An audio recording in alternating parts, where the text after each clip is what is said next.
Welcome to the Future Successors Podcast, where the future is now. Today, I'm joined by Bem Joiner. What's up, Bem, man? How you doing, man? I'm doing good. Thank y'all for having me. Thank you for coming, man. You know a little bit about Future Successors, or no? You want me to give you a little bit? I know because I have run with one of the founders, Nikki, for a while. But Yes. in terms, I love to hear it from your own voice. Yes, sir. Future Successors is a nonprofit organization that works with inner city youth kids to teach them about leadership and entrepreneurship. Yes, sir. Okay. But thank you for coming, man. This is great. Atlanta Influences Everything is in the building, man. So Future Successors, success is in the name. My question to you is, what is your definition of success? It's weirdly to say whatever your definition of success is. Think to each his own. Wherever you draw the line, and then somebody can have an opinion on whether you should draw a line. Like, you should always keep trying to aim for something. Like, the journey is never over type of thing. Yeah. But if you have a line or a space of where you consider success to be, then that's what success is. And then I do know sometimes life and time will set in, and then what you thought was success could change over time. So I think it's for the line might forever be moving of what success is. Yes. So you went to EMCC, is that correct? East Mississippi Community College. Yes, Yeah, Last Chance University. Yeah, y'all have that little Netflix show. Now, what led you to EMCC and being? So I got in trouble. I went to North Atlanta High School, and my 11th grade year I spent in Jacksonville, Florida, and then I was in Atlanta public schools, got in trouble at school, 10th grade. My mom sent me to Jacksonville, Florida to live with my dad, 11th grade. Messed up my knee playing football there. My dad's job moved him back to Atlanta for my 12th grade year, so I went back to North Atlanta High School. But messed up knee, wasn't playing football, frustrated, ended up getting a part-time job at this shoe store called Just for Feet that was across from Phipps Plaza. Got arrested for employee theft, senior high school. Judge Hatchett, my mom was a social worker. I just turned 18 when it was time for me to go in front of the judge. But when I committed the crime, I was 17. My mom pulled some strings, got me to stay in the juvenile space and not the 18-year-old adult space. Yeah. So Judge Hatchett, before she was a TV judge, she was a juvenile court judge in Atlanta. Went in front of her. I was looking at going to Bethune-Cookman. Daytona Beach, obviously she didn't feel I was mature enough. So she said if I could find another place to go that would give me time to mature, then she would wipe away the charges. Friend of mine was a much better football player than me, was going to Mississippi State. He didn't have the grades, so he got sent to East Mississippi Community College. His mom told my mom that it was a community college in the middle of nowhere in Mississippi with 3 stoplights. Once the judge heard that, it was like, bet, you can go there, and we'll wipe away everything. So yeah, that's how I ended up there, and from there I went to Jackson State. Now, the position you're in with Atlanta Influences Everything, that's big, and you and Ian working together. I know Ian's from New York. Are you from here, correct? Yeah, and my other partner, Tori, is from Bridgeport, Connecticut. Yep, so y'all coming from all these different cities, and these huge cities, especially Atlanta and New York coming together. Tell me how y'all created that relationship in order to open up or segue a business like Atlanta Influences Everything. Just the ideals behind what came behind just opening. It truly takes all 3 of us and all 3 experiences. I'm 44. Ian is, I think, 40, 41. Tori is 47, 48. So he's from Bridgeport, Connecticut, but his Atlanta story starts when he came to Atlanta out of high school in 93. Yeah. Now, the unique part that he puts against me is he started throwing parties in Atlanta as someone from Connecticut before I could drink. So he had experienced a particular type of Atlanta that while I was from here, I wasn't old enough to experience yet to a certain extent. Yeah. So his ability to authentically storytell from the outside of what he experienced old Atlanta in 93 it's a unique experience. And I think his dad is from South Georgia. I think his mom is from Connecticut. So he was coming back and forth for a while, but he was humble, you know. And then Ian and I were already business partners. I met him doing marketing in 2005, and we started our own marketing company. And what attracted me to him as a business partner was I was looking at these big advertising campaigns. And I felt like in 2004, 2005, a lot of my peers doing street team, and this was before digital marketing, obviously, like guerrilla marketing, like we would all have these record label contracts putting up, you know, flyers on telephone poles, wheat pasting buildings. But I always wanted to like land Nike marketing contracts or work on larger record label contracts or just great American brands like Sony or like a PlayStation. Like who's putting up the PlayStation flyer or who's doing the PlayStation marketing versus who's doing the strip club marketing in Atlanta? Because everybody had these smaller. I wanted to go more national campaign and work on larger things. And Ian being from New York, it seemed like that's what his mind was on. But he loved Atlanta.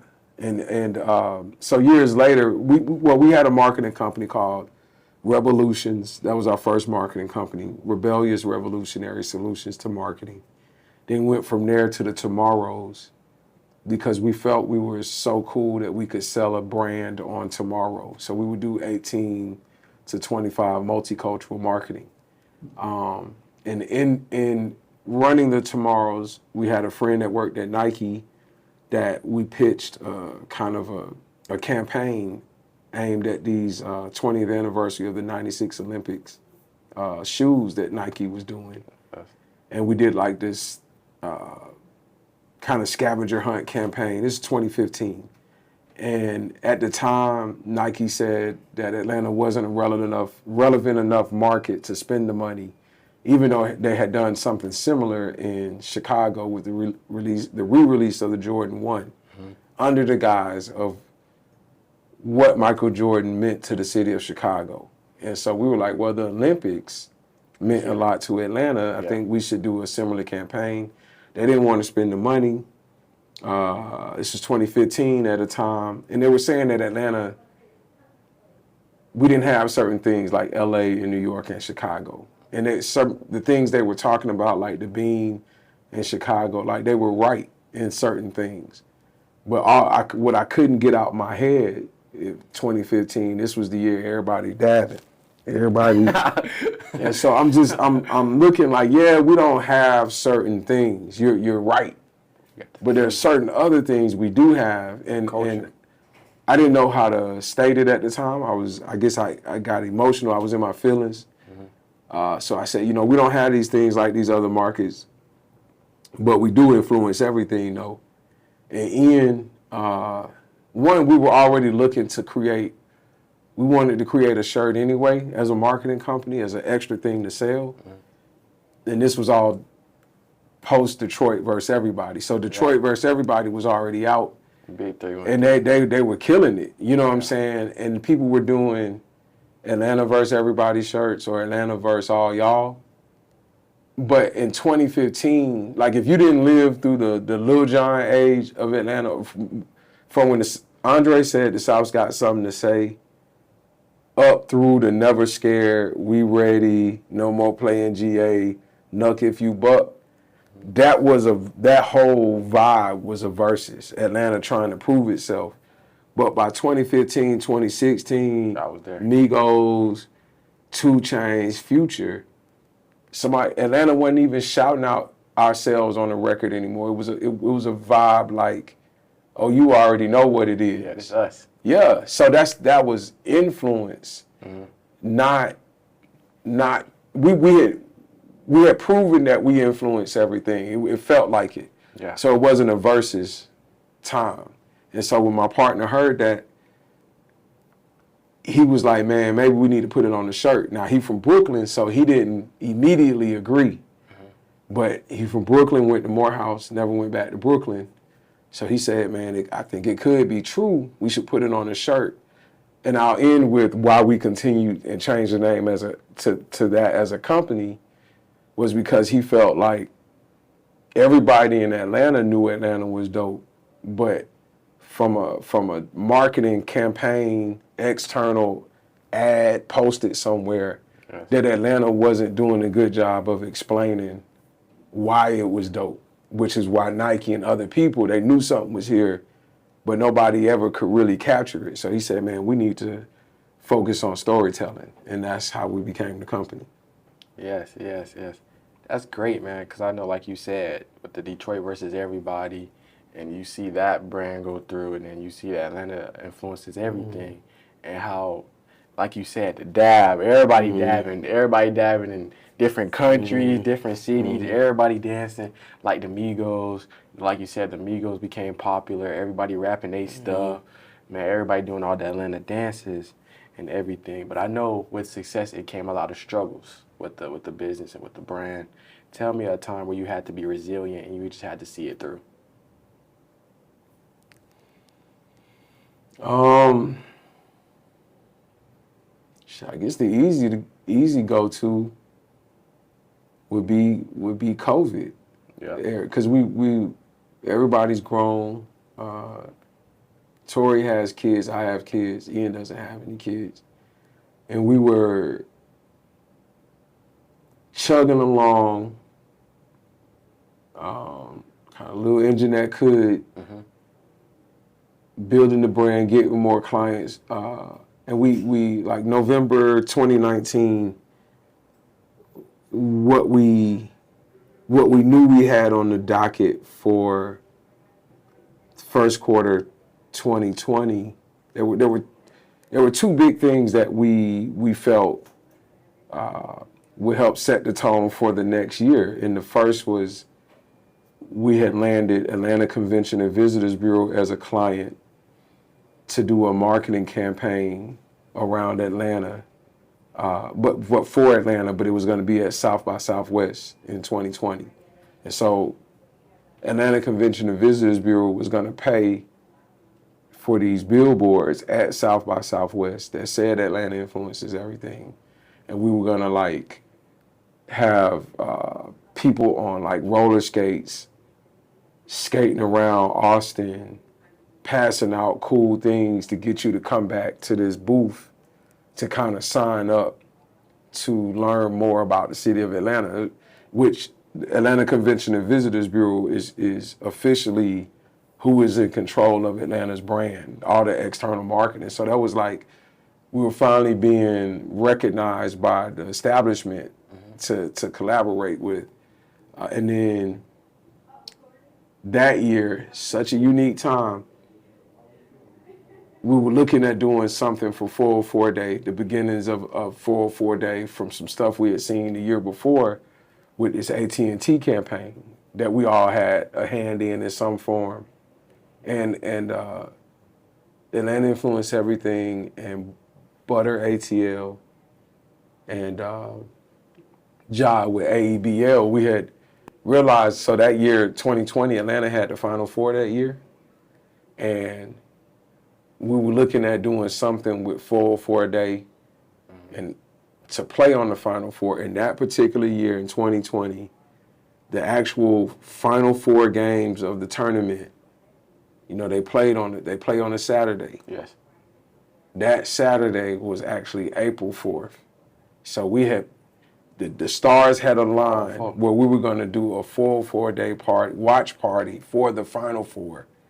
And then lined up it all went away, you know what I'm saying, because of COVID. And yeah, so that was but the opportunities that came because of COVID and the civil unrest with George Floyd, little did we know that opened up much more of a higher cachet of stuff on the other end of COVID. You know, because you've seen the Lil Baby song, Bigger Picture, seen everyone marching. We destroyed a lot of stuff behind that. And like you said, that segued a lot more into your business and other Black-owned businesses, and just being a voice for George Floyd and for how police brutality and what was going on with that. And I know you have a little bit of background with criminal history, but you didn't let that define you. But just tell me what relationship along the way helped you. Maybe that was a mentor or an uncle or somebody you could just call on for advice that helped you to be where you're at now. Man, it would probably be do a big injustice by not mentioning certain names. There are like a few people, and interesting, like for me, who's given me the biggest hand has been females. Like the Black female, like a few years older than me. There's like a Tamiko Hope and a Dee Cochetta. And a Dee Murray, who's the voice of Peaches on the Outkast album. They have played major roles for me along the way, especially being the shoulder to lean on. And there've been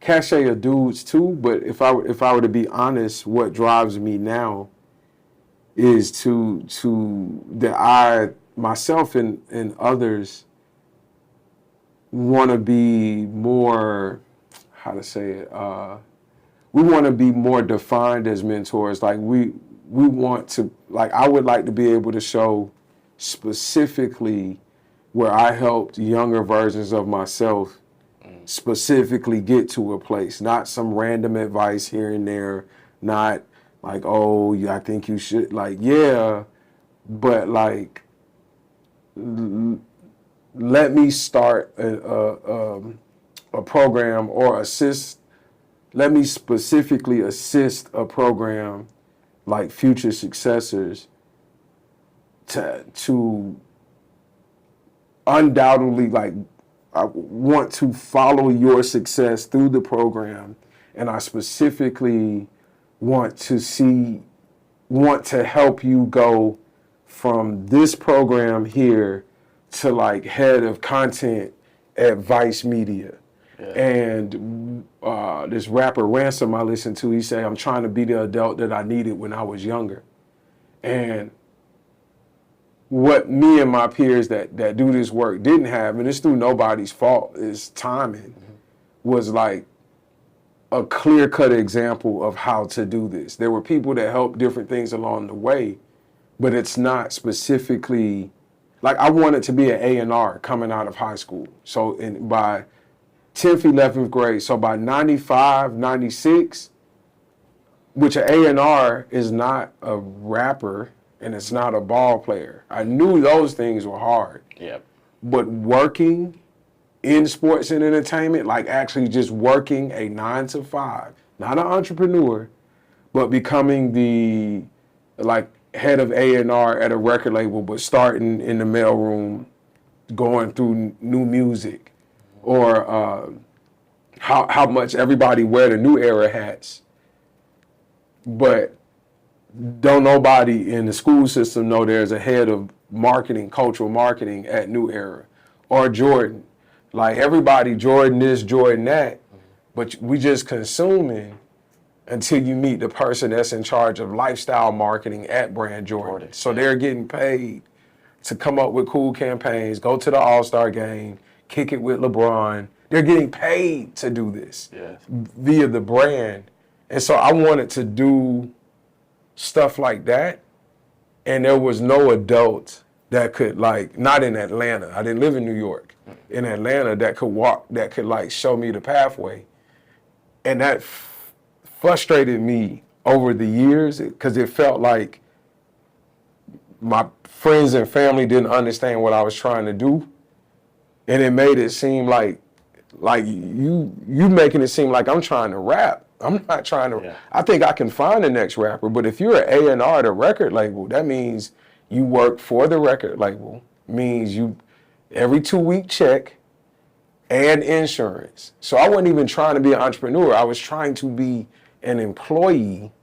But yeah, I wanted my boss to be L.A. Reid. So I was trying to be his employee, you know, and why was that so hard? I'm just trying to get a job. I know it's not a regular job, but my friend that wants to be a dentist, graduate college and he got to go dentistry school. Mm-hmm.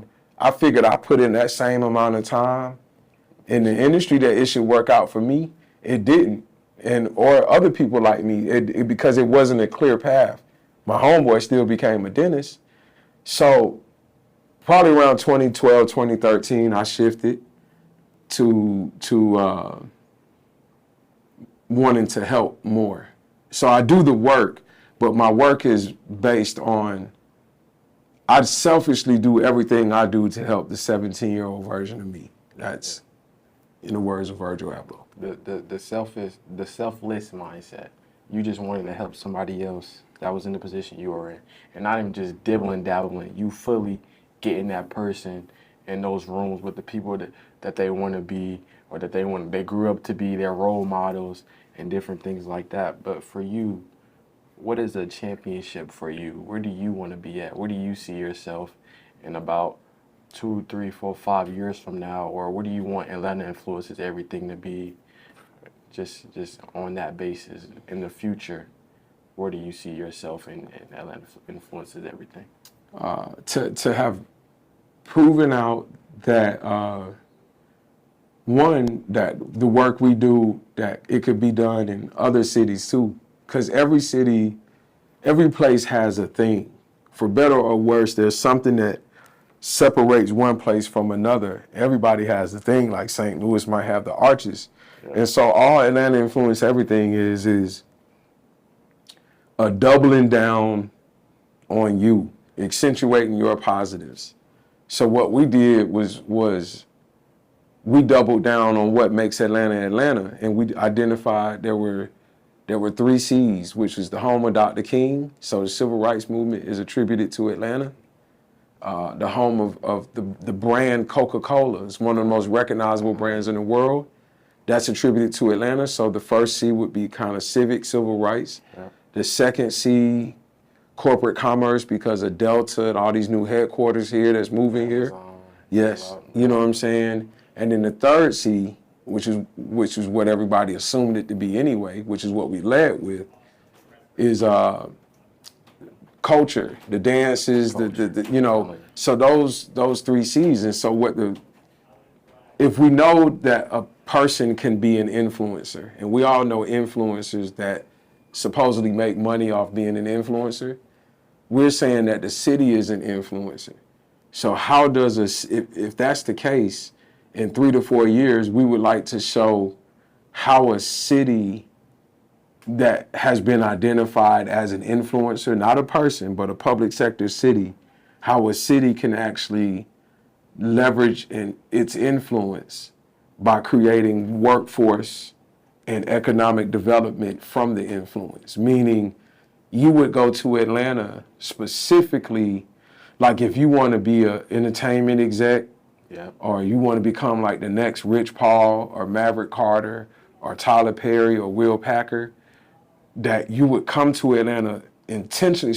In Atlanta, from the public school system and some of the colleges, they would intentionally have a career track, to where at the lowest, you doing cable on set. You know what I'm saying? But you would come through a program like Future Successors, and with the right tutelage and the right connections, go from here into interning at Spotify's podcast program.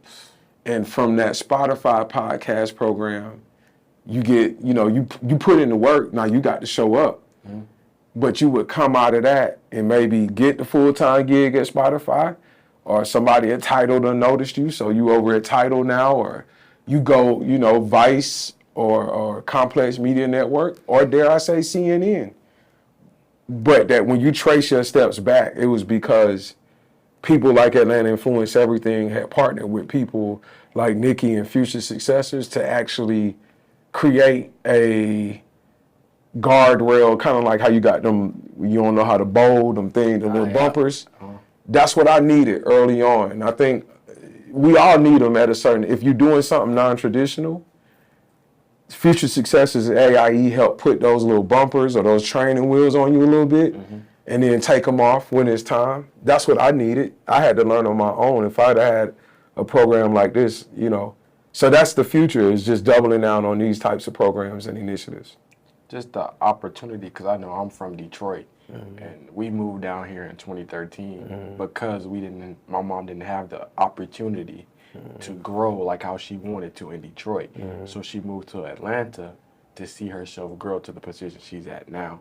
And I feel like that's what Atlanta does for a lot of people. It helps them grow into these different entertainment fields and these corporate America that's here. It's very big here, like Coca-Cola, Amazon, and these different places. It just helped us grow, because back in the city, we didn't have the opportunity to grow like that. Like if you go to Detroit, it's a lot of people that's just subtle with just being subtle. Oh, I just work at the gas station, or I'm just a drug dealer. They're not used to growing. So that just really helped us. And it's crazy because the reverse migration, because obviously in the 1930s, people were fleeing the South and going to the Midwest and to the North for better opportunity. Now, years later, certain things have changed or transpired where now they call it the reverse migration. So yeah, it's pretty dope. Man, thank you, man. You really done put down some game on us, man. You really put out some game on us, man. Thank you for coming, man. Nah. Thank y'all for having me, man. I appreciate y'all doing this work. Yes. And I do appreciate Nikki and the team at Future Successors for giving y'all the work to do. I wanted to do this type of work. Some people say, you don't want to work. No, I want to work. I just want to do this type of work. So I appreciate Future Successors for even providing a platform for both of us. Man, you real authentic, man. That's one thing. I interviewed a lot of people, and the authenticity that you gave me was just on a different level. It's just on a different level. Man, if only you knew, Shai. It's just the real life of it all. It's what they say, the truth ain't got to be rehearsed. You know what I'm saying? So, yeah. Well, thanks again, man. Thank you for coming, man. That's it for this episode. Thank you for coming to the Future Successors Podcast, where the future is now. We'll see you guys on the next episode. Thank you.